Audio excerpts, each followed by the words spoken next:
Donc voilà, vous avez la vue. Alors, on va faire une petite interview en fait. Voilà, je reviens voir Franck. Hello. Hello, on s'est vu on va tout dire la vérité, il y a 10 minutes, on a fait quelque chose ensemble. Et puis après, on a parlé tous les deux. Et tu m'as parlé de ta passion, de la musique, hein, puisque tu es donc à l'origine des DJ électro. Et on s'est mis à parler de nos musiques, on va dire, voilà, c'est l'origine de l'électro. On a parlé de groupes. Oui. On a parlé de New Order, on a parlé de Pet Shop Boys que tu aimes bien, on a parlé d'autres groupes. Parle-moi un peu de ce qui a fait que tu es arrivé à faire ça ici et que ça a pris une telle réussite, quoi. Ah bah moi je suis un enfant du Chablais, donc je suis né ici. Naturellement la passion dans le début des années 90 avec la dance music, Ouais. des choses un peu FM, un peu rigolo. Ouais. Voilà, on est jeune, il y a prescription. Et après petit à petit, avec Couleur 3 en face, Ouais. des coups de son un peu plus pointus, un peu plus underground, Ouais. comme on dit. Et puis la découverte de la house et de la techno. Mais alors, tes groupes au point de départ, enfin, comment tu arrives à te retrouver à mixer, à emmener du monde comme ça? C'est dingue, quoi. Ça a pris complètement. On est parti de tout petit.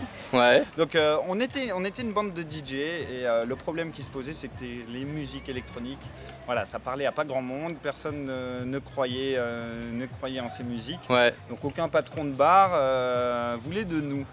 D'accord.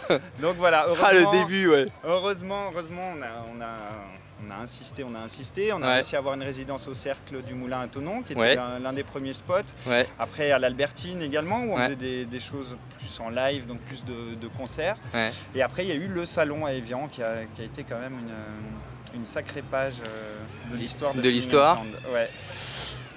Tu me parlais tout à l'heure donc de ta passion de la musique. Donne-moi un peu au niveau des groupes, un peu les origines, ce qui t'a parlé, ces groupes-là qui t'ont parlé au point de départ. Tu m'as donné des noms tout à l'heure. Alors moi, Jean-Michel Jarre, c'est sûr, dans le ventre de ma maman, c'était Jean-Michel Jarre qui m'a bercé. D'accord. Après, c'était les Pink Floyd, donc toujours un petit peu d'électronique, un petit peu de clavier. On est au début Donc là, ouais. Ouais, ça m'interpellait à chaque fois, même Gold en chanson française, quand j'étais gamin, voilà, les premiers sons de clavier, ça m'a attiré. Et après, des choses un peu plus house, donc avec du chant et un peu électronique derrière. Et après la techno et tous ces dérivés un peu comme à l'époque, l'électro-rock, donc Prodigy, les Chemical Brothers, Ouais. donc ça des grandes claques dans les années 90. Donc fusion, rock, électro, jazz. Voilà, on peut tout mélanger au final. C'est vrai que quand on regarde l'histoire un peu notamment de la technologie pour les sons, on a parlé tout à l'heure tous les deux de New Order, hein, Oui. qui était vraiment un des groupes pionniers de Art of Noise. Oui. Inutile de reparler de ces deux femmes et de ce gars avec utilisant les premiers synthés qu'on appelle de générateurs de son. Parle-moi un peu aussi de l'avenue justement, tu parlais de la fin des années 80, début des années 90. Au milieu des années 80, on a un générateur de son qui sort, c'est un Yamaha DX7 qui sort des sons FM. C'est une révolution. Oui. Parle-moi de ça sur la table, parce qu'on peut considérer au niveau de l'histoire que ça a transformé la sonorité, quoi. Le numérique est arrivé par là, en fait. Oui, le numéro. Donc on a commencé avec l'analogique, donc Ouais. les premiers claviers. Donc Ouais. on citait le Yamaha, il y a des Roland effectivement.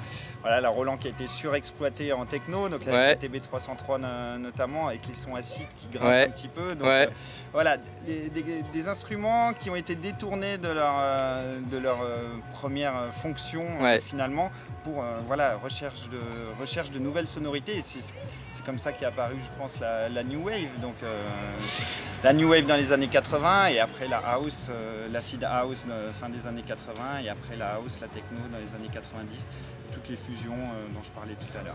Alors, j'ai une question à te poser.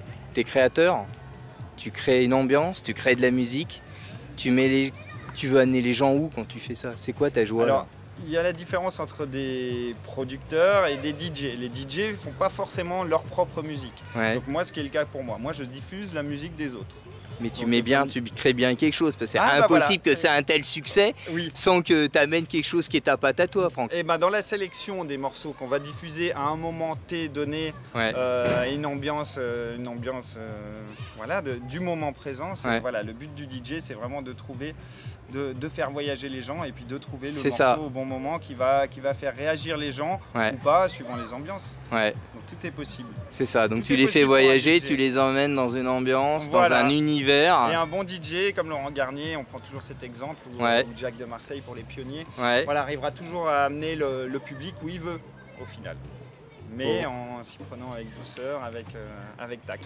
Ce qui est certain en tout cas, c'est vu le succès des Jeudis de l'électro, de ce que tu as fait, c'est clair que tu as le talent pour amener les personnes et justement les faire voyager. Alors un grand merci à toi et on te dit à tout bientôt. Salut Franck, merci. Bye bye. Ciao.